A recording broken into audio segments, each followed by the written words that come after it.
Hello and welcome back. This lift is on July 10th. This was this past Thursday, right before I got hit by a car when I got T-boned at an intersection. But without any further ado, let's go ahead and break down what all I did leading up to this day, including this day, and then thereafter. So you'll probably immediately notice that I wound up starting off on barbell bench press wide grip for reps. Unlike what I usually do when I start out with a max effort exercise, I actually wound up skipping that today. I wound up skipping it for just a variety of reasons, most notably because of just the overall fatigue I was feeling for the week. This past week, I wound up going to several jujitsu classes, went to a wrestling class, wound up going to several MMA classes, was already lifting a lot, working a lot, and the like. So I wound up deciding that I was actually just not going to do the max effort lift that particular day. I wanted to rather focus on just going straight to work and getting my hypertrophy work in. And that's exactly what I did. So I actually started the day off with me running 15 minutes, about 2 miles in the sun. Did this for some general cardio as well as getting some UV rays. And then after that, I wound up going to the gym. Once I got to the gym, I got straight to it. I went straight into the weight and started doing my barbell bench press, this big compound movement that you're seeing here. And between sets, between sets, I wound up actually doing some plyometric work. You'll also see scattered through here. That was me doing just some explosive push-ups or some explosive clap push-ups rather. So yeah, I wound up doing for my main movement, the barbell bench press, wide grip. Really tried to get a pause at the bottom to stop the momentum, make sure that there's no, um, basically cheating going on, which evidently you'll wind up seeing happen regardless towards the end when my butt pops up. But I was really trying to focus on, I don't want to say isolating my chest, but I was really focusing on hitting my chest today.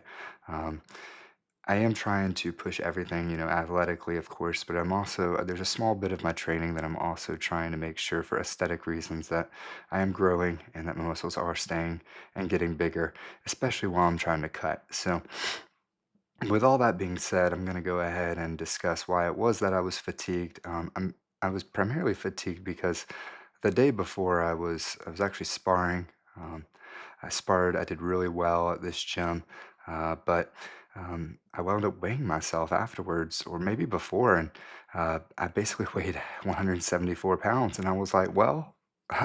I normally fight at 170.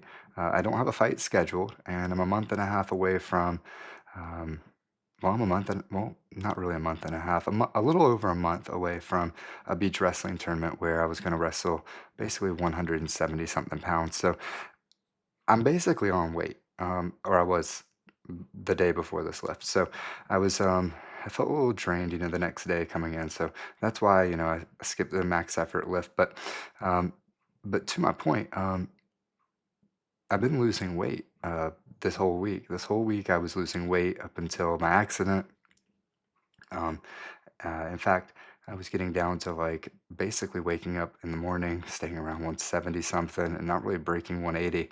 Right now, I'm actually about 182, 183. Just weighed myself today on Sunday, July 13th, right after I did a little bit of light working out. But yeah, I wound up basically weighing pretty light this week overall, so I believe that helped go towards my total fatigue. It's probably a reason why I just wasn't feeling up for the challenge of doing a max effort lift. So I wound up doing the compound exercise, the barbell bench press with the explosive push-ups, and I believe that those 5 sets of both, respectively, uh, was good for both hypertrophy, good for both my explosive work, and just good for overall athleticism.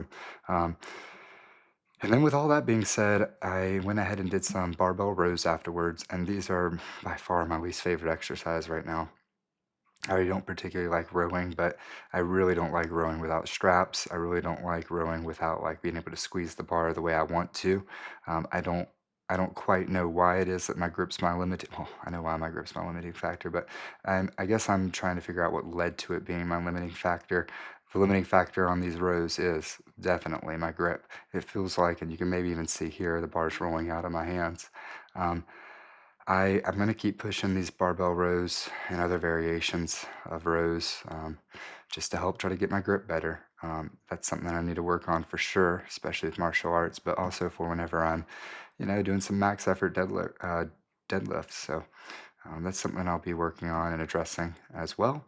And then there's me doing some dips with some chains around my neck, and I believe this is about 45 pounds. After this, I wound up doing some barbell shoulder shrugs. I wound up doing these with a strap because, again, my weak link is my grip right now. So, because I was trying to target my upper back, my traps, some of my shoulders, I went ahead and put the straps on. Those little leather rope straps. They help me be able to hold the weight so I can target the muscles I'm trying to target. But yeah, with that being said, this was a pretty good workout overall. After I wound up doing those shrugs, I did some dumbbell lateral raises and then some tricep press downs, and you'll see that playing here in a moment. But all that being said, this past week up until the accident, everything was going pretty great. I was feeling great. I'm looking lean and feeling mean. You know, uh, Everything was going the way I wanted to. And then as I was leaving the gym, I wound up just getting T-boned by someone who ran a stop sign. Um, after that happened, I didn't think originally anything was wrong, but I wound up having some mild headaches. Basically a few hours afterwards, and then the next day. So I went to the doctors, and they said I was showing some signs and symptoms of what I thought, which was a mild concussion. But they just recommended a little bit of rest. Try not to overexert myself. So that's what I'm going to try to do. And yeah, so today is Sunday, July 13th, and this is my I don't know how many times I've, tried to record this voiceover now, but I actually took a break after I failed at doing it a few times and said I was going to go to the gym. And that's what I did. I went to the gym. I did some shoulder landmines today. And after I did that, I did a lot of box jumps, a few dumbbell jumps, and that felt okay. It felt okay. And then after that, I just did some light shadow boxing outside, get a little bit of sun, try to feel right. But yeah, when I was working out, a little bit of the headache started to come back. Today was feeling pretty good overall, but the headache did come back when I started working out. So I decided to call the workout short. And yeah, so from here on out, I'm just gonna assess how I'm feeling. Gonna wind up keep trying to push myself, safely, and make sure that I'm still growing and developing, and just getting better in my craft. So with all that being said, I'll let the video play out, and I'll try to keep everyone updated and continue to keep filming and showcasing my workouts and everything that it is that I'm doing. So until next time, everyone, bye bye.